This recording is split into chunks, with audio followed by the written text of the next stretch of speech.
guys, welcome back to my channel.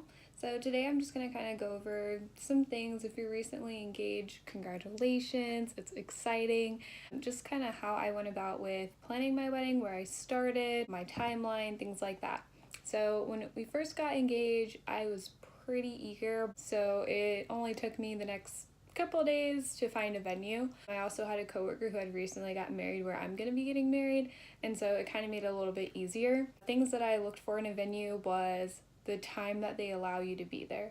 A lot of places only give you 4 to 6 hours, just enough for your event, and then they want you to clean up afterwards. So definitely be on the lookout for that. Sometimes they don't always mention it up front, it's in the contracts, and that's definitely something you want to know because you don't want to clean up right after you just got married.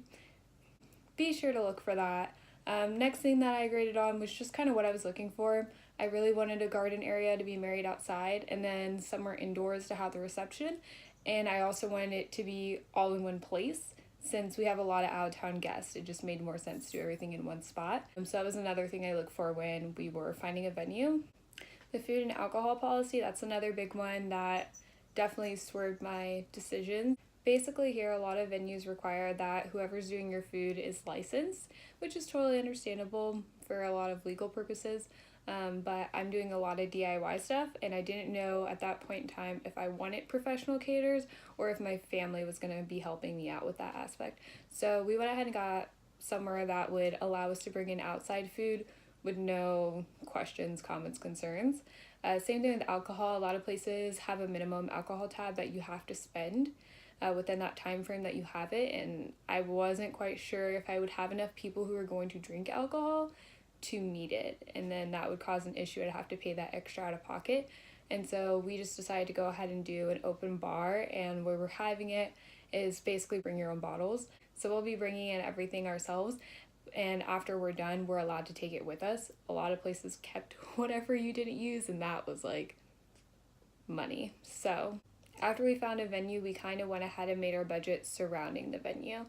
So when we start making our budget, we went ahead and just categorized it by the following things. By no means is this exactly how it's supposed to be. I just kind of Googled a couple things, found out what they're most common, and got a whole bunch of books that I never used. Typically you do like a percentage of each one, like you'll do your venues 30% and this is this percentage.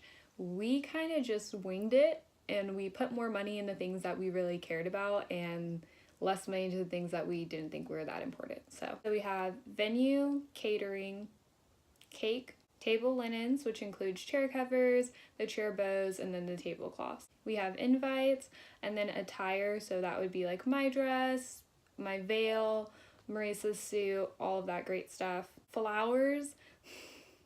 Flowers got their own category because I went back and forth so long with if I wanted to do real flowers or fake flowers. Both are great options, but to me the fake flowers made sense since I was just going to resell most of my flowers.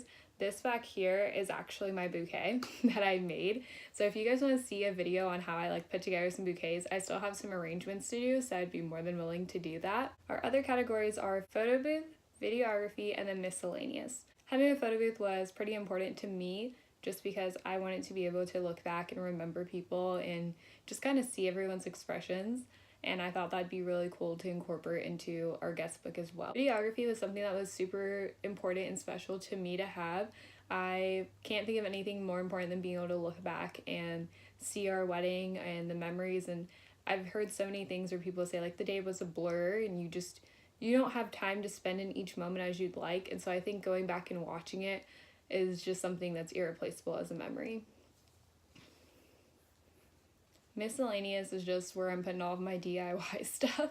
It's getting stuck in miscellaneous, that's where it's at. So now we're gonna go back and I'll kind of tell you what we spent on each one. That way maybe you can just get an idea. So venue, we did about $1,800. I think it's actually $1,850 if you want the exact number, and that is for a Sunday wedding. It was the cheapest option to have the venue and the ceremony in one spot and all the accommodations that we needed. Catering, I'm super thankful for.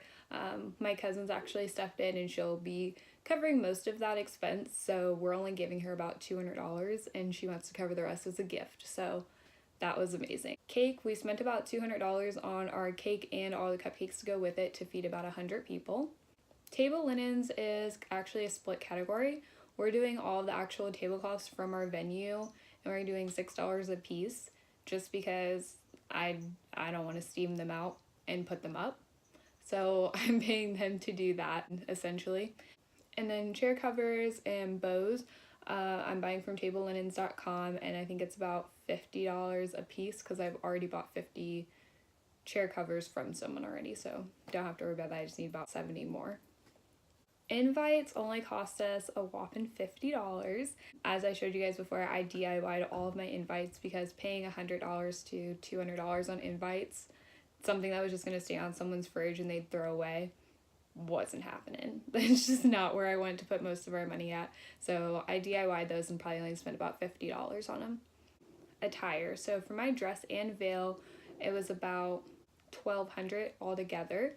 I spent more on my veil than I realized, but I was in the moment, so oh well.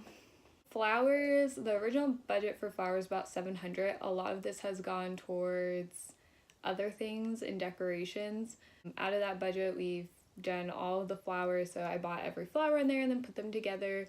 I did all of the bridesmaid bouquets, I'm doing the boutonnieres, all of our arch decorations, things like that, signs that have flowers on, anything and everything is in there. The budget started really high because real flowers are extremely expensive, and so I had put the budget a little bit higher so that we could buy real flowers, and then decided that it just wasn't worth it in the end and moved the money back to other places. So I probably spent about $500 on all of the flowers I used for like bouquets and things like that. Yeah, I think altogether the photo booth was about $700, so that was that.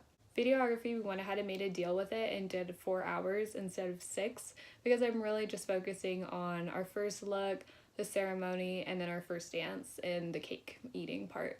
That's about all I really wanted in the video, so that's why we did the 4 hours, and I believe it was about $350. Miscellaneous, we went ahead and just did about $500 there, just in case anything comes up or we forgot something, anything last minute.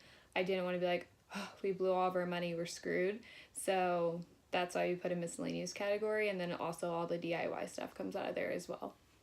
Another category is music. We put about $600 into music between our DJ and our ceremony. We actually have a family friend that's a DJ, so I got a pretty good discount on that. And we're just paying him $300 and $300 for some violinists for the ceremony. If you're having help from other people, your numbers are obviously probably going to look a little different, but Maurice and I are doing most of the wedding by ourselves. At the end of the day, this is only one day, but I'm only getting married once, so I just wanted to be the best and most extravagant thing that I can think of. Thanks for watching again today. Let me know what you guys want to see on here. I think my next video will probably be making the bridesmaid shirts because I have to get that done here pretty soon. But let me know what else you guys like to see.